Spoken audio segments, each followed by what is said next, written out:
my grandfather at age 10 took me on a trip to go see his relatives my relatives as well, up in the Seattle area.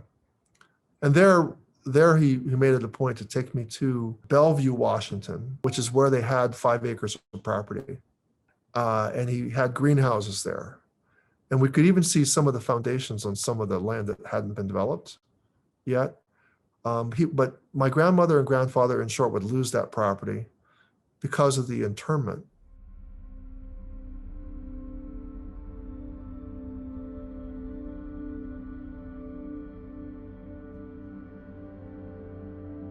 I think it was really important for my grandfather to show me what it is he once had and what he lost.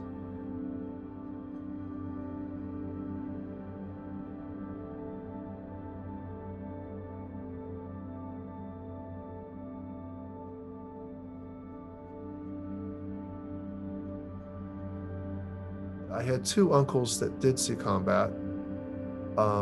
One was my Uncle Manso, and I never knew him because he died in action in a place called Massa, Italy. My other uncle died just a few years ago. His name was Uncle Noboru, or we called him Uncle Nobi.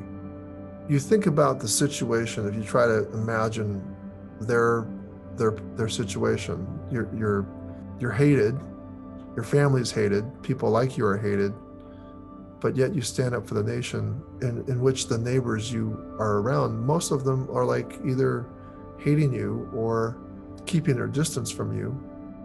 It's always poignant to think about what it would mean to serve in a segregated fighting unit, in a unit that would see tremendous action. I think it's fair to say that they might have even been given missions that were cannon fodder missions. They were asked to do some very, very difficult things, and they might have even been thought about it as expendable.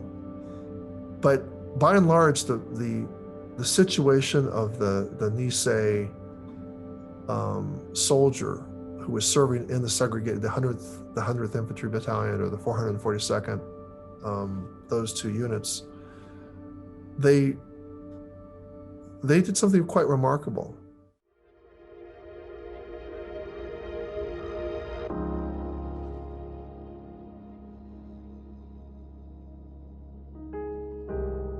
The Day of Remembrance is about what the experience of those camps were, but it's also the experience of an immigrant generation of perseverance and a determination to continue on.